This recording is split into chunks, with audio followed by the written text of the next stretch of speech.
Hi friends, आपका स्वागत है आईटी फाइटर यूट्यूब चैनल में। आज की क्लास में हम लोग पढ़ेंगे सरफेस गेज के बारे में। क्लास आज हमारी कुछ ही मिनट की होगी, लगभग 15 मिनट के आसपास की होगी।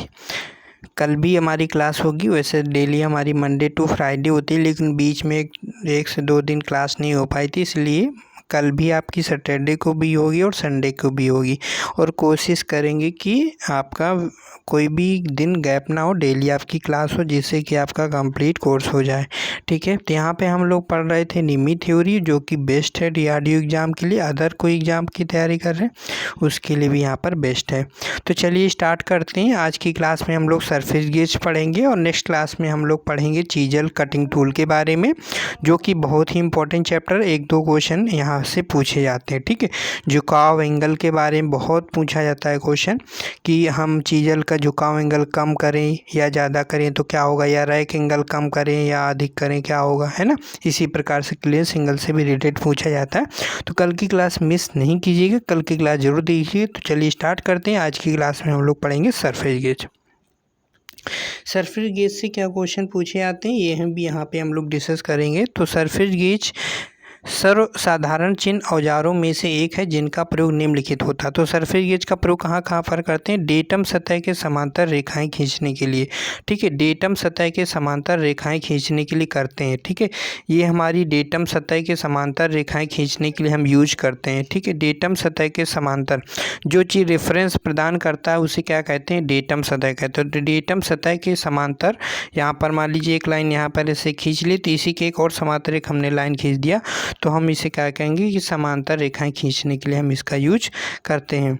ठीक है, यहाँ पर मशीन पर डेटम सतह के समांतर जॉब को स्थापित करने के लिए, मशीन की सतह पर जॉब को स्थापित करने के लिए, यहाँ पर एक फिर से समझिएगा कि ये हम यहाँ पर क्या कर रहे हैं, जॉब को स्थापित कर रहे हैं और समांतर जॉब को स्थापित कर रहे हैं। तो मशीन पर डेटम सतह के समांतर, डेटम सतह के समांतर जॉब को स्थापित करने के लिए हम किसका यूज करते हैं? सरफेस गेज का। ये भी इम्पोर्टेंट पॉइंट है। नेक्स्ट क्या है कि जॉब की ऊंचाई एवं समांतरता की जांच करने तथा मशीन के स्पिंडल में कॉन्सेंट्रिक जॉब के सेट करने। जैसे कि फोर्जा चक में हम सेंटर में चेक करते हैं कि जॉब हमारा सेंटर में बंधा नहीं है, बंधा है कि नहीं बंधा है ना। तो जॉब की ऊंचाई चेक करते हैं और समांतरता भी चेक करते हैं, है ना। और सेंटर में जॉब है कि नहीं वो भी हम यहाँ पर चेक करते हैं। ठीक है, तो ये बहुत ही यूजफुल इनके पॉइंट है कि हम यूज सरफेस गेज से क्या क्या कर सकते हैं, किसी जॉब की ऊंचाई चेक कर सकते हैं, है ना। हम किसी की ऊंचाई हाथ माप लेंगे, एक डेटम क्योंकि डेटम सतह रहेगी उसके माध्यम से हम एक किसी ऊंचाई को माप लेंगे और फिर जाके हम वर्नियर हाइट गेज से या किसी से भी हम उसको जाके चेक कर लेंगे कि इसकी उतनी हाइट थी। तो जॉब की ऊंचाई तथा समांतरता की जांच करने के लिए मशीन के स्पिंडल में कॉन्सेंट्रिसिटी जॉब सेट करने के लिए। ठीक है, तो हम यहाँ पे क्या क्या यूज करते हैं? जॉब की ऊंचाई चेक कर सकते हैं और समांतरता और किसी जॉब का सेंटर। सरफेस गेज कितने प्रकार के होते हैं? तो सरफेस गेज हमारे दो प्रकार के होते हैं। यहाँ पर ये भी याद रखिएगा, सरफेस गेज का एक और नाम होता है स्क्राइबिंग ब्लॉक, है ना। तो इससे सरफेस गेज का दूसरा नाम क्या होता है? स्क्राइबिंग ब्लॉक होता है।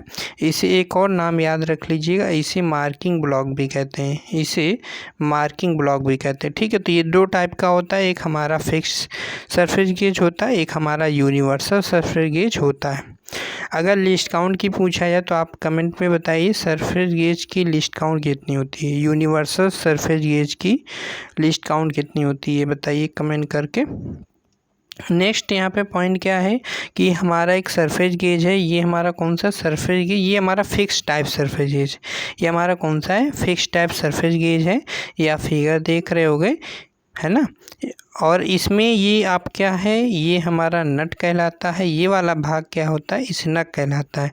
जो स्नग होता है ना, यही हमारा स्क्राइबर को होल्ड करता है। तो एग्जाम में पूछा जाता है कि यूनिवर्सल सरफेस गेज का कौन सा भाग स्क्राइबर को होल्ड करता है या पकड़े रहता है, तो वो होता है स्नग। ठीक है, तो ये स्नग हमारा पकड़े रहता है। इसके अलावा ये हमारा स्पिंडल है, इसे स्पिंडल बोलेंगे और इसे हम बेस बोलेंगे।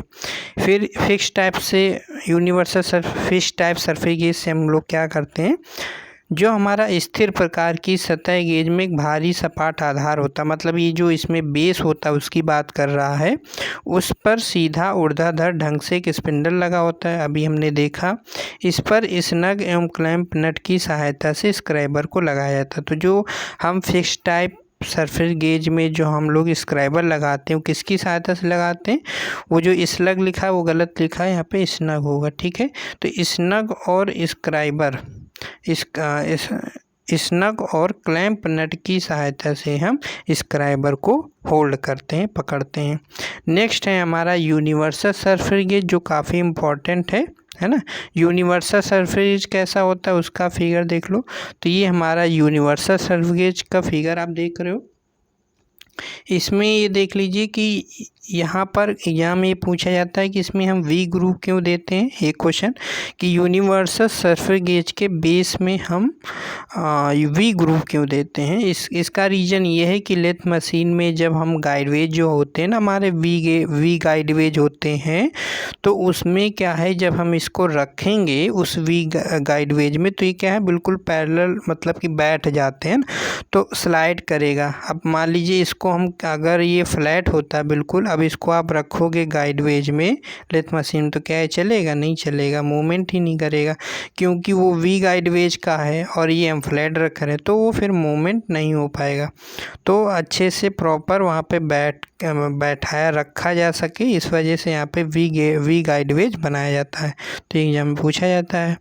नेक्स्ट है यहाँ पे कि फाइन एडजस्टमेंट स्क्रू यहाँ पर एक लगा होता है, और यहाँ पर एक आपको क्लैंपिंग नट मिल जाएगा, स्क्राइबर मिल जाएगा, स्नग मिल जाएगा। अब एग्जाम में एक और क्वेश्चन पूछता है कि अगर हमें स्क्राइबर को शुद्धता में फिट करना है, मतलब हमने स्क्राइबर को स्नग के माध्यम से पकड़ लिया, लेकिन अब हम जब लाइन खींच रहे हैं, पैरेलल लाइन खींच रहे हैं, हाइट चेक करने जा रहे हैं, या फिर हम सेंटर चेक कर रहे हैं, तो वहाँ पर क्या एक्यूरेसी मेंटेन करना हो, है ना, एक्यूरेसी, बिल्कुल कम से कम अच्छी माप अगर हमें प्राप्त करना है, ठीक है, अच्छी माप चेक करना है, तो वहाँ पर हम फाइन एडजस्टमेंट स्क्रू का यूज करते हैं। तो एग्जाम में पूछता है और आप लोग क्या लगा देते हो, स्नग लगा देते हो। क्यों? क्योंकि आपको लगता है कि बात कर रहा है स्नग कि स्क्राइबर को होल्ड किए हुए है, ये लाइन आगे लिखी रहती है, उसमें एक और आगे लाइन मेंशन कर देता है एग्जामिनर, और क्वेश्चन बैंक में भी आपको मिलेगा कि यूनिवर्सल सरफेस गेज का वह कौन सा भाग है जो होल्ड किए हुआ है, मतलब होल्ड किए हुआ तो स्नग, लेकिन हम उसके माध्यम से शुद्धता में हम किसी चीज़ को चेक करते हैं, तो वो हमारा फाइन एडजस्टमेंट स्क्रू होता है। ये आपको निमी क्वेश्चन बैंक में मिल जाएगा क्वेश्चन। ठीक है, तो ये हमने जाना है यहाँ पर क्या क्या 2-3 क्वेश्चन पूछे जाते हैं, वो हमने आपको बता दिया। अब रॉकर आर्म के बारे में क्या क्या पूछा जाता है, रॉकर आर्म के बारे में देख लीजिए। रॉकर आर्म बेस से एक स्प्रिंग तथा फाइन एडजस्टमेंट स्क्रू से जुड़ा रहता है। तो रॉकर आर्म हमारा किससे जुड़ा होता है, बेस से एक स्प्रिंग तथा फाइन एडजस्टमेंट से जुड़ा होता है। तो एग्जाम पूछ सकता है कि रॉकर आर्म किससे जुड़ा होता है, एक बेस से एक स्प्रिंग और फाइन एडजस्टमेंट स्क्रू से जुड़ा होता है। ये हमारा रॉकर आर्म कहलाता है। जो ये आप देख रहे हो ये वाला भाग, ये हमारा क्या कहलाता है, ये हमारा रॉकर आर्म कहलाता है। ठीक है, अब इसी में हमारा ये फाइन एडजस्टमेंट स्क्रू से जुड़ा होता है और हमारा स्क्रू से जुड़ा होता है। यहाँ पे 2 गाइड पिन दी गई हैं, तो ये गाइड पिन का भी यूज बहुत पूछा जाता है और हर एग्जाम में आप लोग को याद भी हो गया होगा। इससे रिलेटेड क्या क्वेश्चन पूछता है वो भी हम आगे आपको बताएंगे। स्पिंडल क्या है, यह रॉकर आर्म से जुड़ा रहता है। तो हमारा यूनिवर्सल सरफेस गेज में हमारा स्पिंडल किससे जुड़ा रहता है, क्या बताओगे, रॉकर से जुड़ा रहता है ना। ये पूरा आपका क्या भाग है, ये आपका पूरा रॉकर है। ठीक है, रॉकर आर्म है। तो हम अगर एग्जाम पूछे कि स्पिंडल किस में फिक्स रहता है, हमारा रॉकर आर्म में फिक्स रहता है। स्क्राइबर अगर पूछा जाए किस में होल्ड रहता है, तो स्नग में रहता है। और स्क्राइबर को किसके द्वारा हम फाइन एडजस्टमेंट प्रदान करते हैं, या अधिक एक्यूरेसी में हम आप किसी चीज़ को चेक करते हैं, तो फाइन एडजस्टमेंट स्क्रू के माध्यम से हम अच्छे से बहुत ही एक्यूरेसी में हम उसको एडजस्ट करते हैं। स्पिंडल हमने बता दिया है, रॉकर आर्म से जुड़ा होता है। स्क्राइबर क्या होता है? यह एक स्नैग तथा क्लैंप नट की मदद से स्पिंडल पर किसी जगह में क्लैंप किए जाते हैं। तो स्क्राइबर जो होता है हमारा एक स्नैग और क्लैंपिंग नट के माध्यम से, ये हमारा स्नग हो गया, ये हमारा क्लैंपिंग नट के माध्यम से स्क्राइबर को होल्ड किया जाता है, जो कि अभी हमने आपको बताया। रख रखाव के बारे में बात करें, देखभाल तथा रख रखाव। प्रयोग से पूर्व तथा पश्चात इसे साफ करना चाहिए। बेस के निचली सतह पर तेल की पतली सी परत लगाकर इसका प्रयोग करना चाहिए। तो ठीक है, बेस का जो होता है हमारा बेस होता है जो है ना, ये यूनिवर्सल सर्फेस गेज का, उसकी निचली सतह पर ऑयल की पतली परत लगाकर हमें इसका यूज करना चाहिए, जिससे कि प्रॉपर अच्छे से मूवमेंट हो सके। अगर आवश्यक हो तो स्क्राइबर की धार लगा लेनी चाहिए। मार्किंग करते समय अधिक दबाव भी नहीं देना चाहिए। मार्किंग जब भी हम कर रहे हो तो समय क्या है, अधिक प्रेशर हमें नहीं देना चाहिए, क्योंकि स्क्राइबर का पॉइंट हमारा क्या हो जाएगा, ख़राब हो जाएगा। तो ये चीज़ आपको याद रखनी है। और यूनिवर्सल सर्फेस गेज से रिलेटेड जो भी पॉइंट है वो हमने बताया है। और एग्ज़ाम में से पूछा जाता है कि यूनिवर्सल सर्फेस गेज के किस भाग के माध्यम से हम सरफेस डेटम सतह के समांतर लाइनें हम लोग खींच सकते हैं। तो गाइड पिन का बहुत ही अच्छा रूल होता है, बहुत अच्छा यहाँ पे क्वेश्चन पूछता है। तो समांतर रेखाएं खींचने में मदद करता है। और जो यूनिवर्सल सर्फेस गेज के जो पार्ट के बारे में हमने बताया वो आपको याद रखना है, ठीक है। चलिए मिलते हैं कल की क्लास में। कल की क्लास में हम लोग पढ़ेंगे कटिंग टूल के बारे में। चीजल कंप्लीट हो जाएगा, कल ही कोशिश करेंगे, हो जाएगा आपका, है ना। एक चैप्टर आपका कल फिनिश हो जाएगा, फिर हम लोग नेक्स्ट चैप्टर की ओर चलेंगे। और नेक्स्ट चैप्टर हम लोग का रहेगा फिर मार्किंग मीडिया, ठीक है। तो बिल्कुल फिनिश हो जाएगा टाइम से हम लोग का। एक चैप्टर अगर डेली होगा तो बिल्कुल कंप्लीट हो जाएगा। लगभग इंपॉर्टेंट चैप्टर की बात करें तो फिटर में लगभग 60 या 50 चैप्टर है इंपॉर्टेंट अगर आप नाम लोगे, है ना। क्योंकि अब होता क्या है कि जैसे हमारा पावर ट्रांसमिशन है तो उसमें कई सारे पार्ट्स आ जाते हैं, कई सारे आपकी इकाइयाँ आ जाती हैं। आप जब लेथ मशीन जाओगे तो उसमें काफ़ी आपके पार्ट मिल जाते हैं ना, फिर अलग अलग हम लोग वहाँ पे ऑपरेशन वगैरह पढ़ते हैं। तो वो क्लासेस, उसमें आपकी क्लासें लंबी होंगी। लेथ मशीन है, आपका पावर ट्रांसमिशन है, बाकी जैसे फास्टनर है, फास्टनर में आपके बहुत सारे वहाँ पे फास्टनर आएंगे, नट बोल्ट वाशर की, है ना। तो ये जो पार्ट है ये लंबे आपके चलेंगे, क्योंकि इनसे इम्पोर्टेंट क्वेश्चन भी पूछे जाते हैं।